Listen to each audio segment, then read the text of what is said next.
Pugazhendhi sir, Pugazhendhi sir, இந்த ஆமா ஏடிஎம்கே எடுத்திருக்கக்கூடிய இந்த முடிவுக்கு நீங்க பல காரணங்களை சொன்னீங்க சார். தேவையில்லாம இவர் இவர் ஒரு காரணம் சொன்னார் தெரியுங்களா?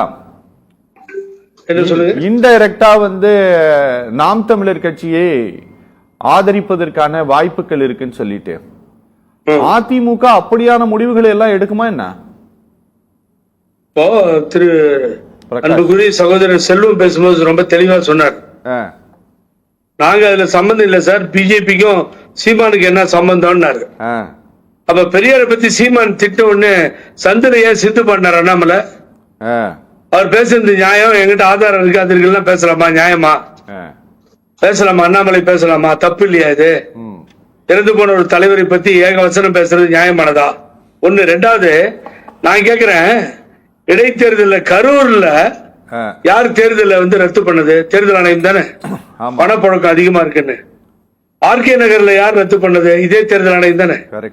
அப்போ அதே மாதிரி நீங்க பாத்தீங்கன்னா வேலூர்ல திருப்பியும் எம்பி எலெக்ஷன் ரத்து பண்ணது யாரு? தேர்தல் ஆணையம் தானே. அப்ப நீதிபதியே வேண்டாம், அதுல பார்ட்டியா வெளியில எடுங்கன்னு சொல்லிட்டு இந்த தேர்தல் ஆணைய ஆணையாளர் உள்ள கொண்டு வந்தது யாரு? என்ன சார் நியாயம்? தேர்தலை நீங்க நடத்துறீங்க, தப்பு. Totally it is wrong. தேர்தலை மாநில அரசு நடத்தவில்லை. திருவள்ளூர் போலீஸ் ஆபீசர் டிரான்ஸ்பர் ஆவாரு, கலெக்டர் டிரான்ஸ்பர் ஆவாரு, எல்லாத்தையும் கைக்குள்ள கொண்டு வந்து தேர்தல் ஆணையம் தான் தேர்தலை நடத்தும்.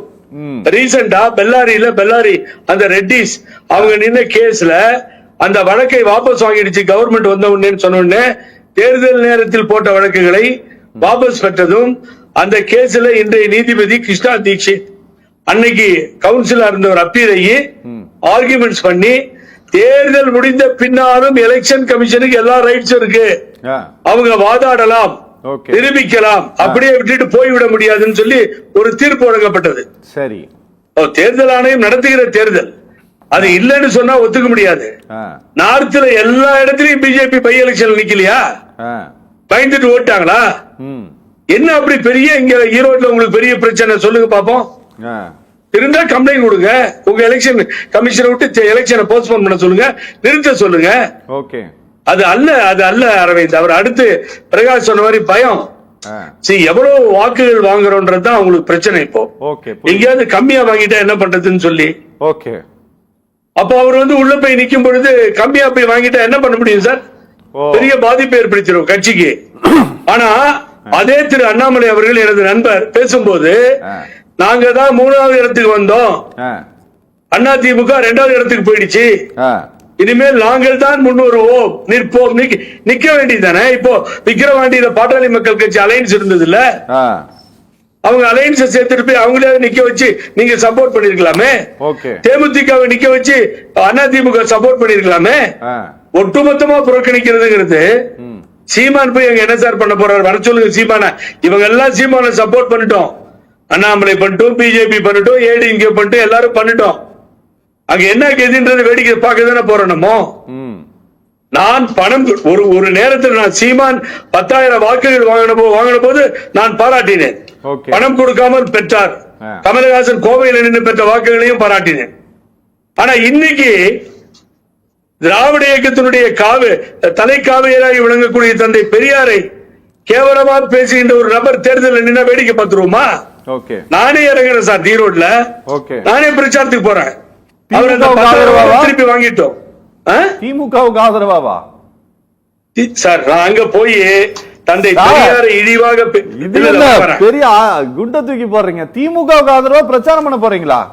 இல்ல சார், தந்தை பெரியாரை இழிவாக பேசிவிட்டு தேர்தலில் நிற்க கூடாது என்பது எனது கருத்து. ஏன்னா தேர்தலை புறக்கணித்தவர் தந்தை பெரியார், தேர்தலில் நிற்காத ஒரு மாபெரும் தலைவர் தந்தை பெரியார்.